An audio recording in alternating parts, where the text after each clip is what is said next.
Social media দুনিয়ায় নিজেকে good boy সাজালেও বাস্তবে তিনি ছিলেন পুরো দম্ভর ব্যাড বয়। ক্যামেরার সামনে সরল নিরীহ ভাব, আর ক্যামেরার বাইরে রঙিন রাত, ক্ষমতার দাপট আর অপরাধ সাম্রাজ্য।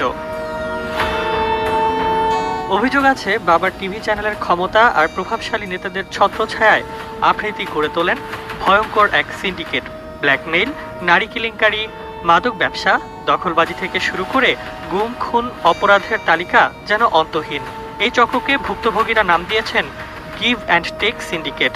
নিয়ম ছিল সোজা, কে কার সুবিধা দিচ্ছে আর কে কার ক্ষতি করছে তার উপর নির্ভর করত সম্পর্ক। ওয়ালটন এখন দেশের সীমানা পেরিয়ে পৌঁছে গিয়েছে 50টিরও বেশি দেশে। ওয়ালটন, ঘরে ঘরে, বিশ্বজুড়ে।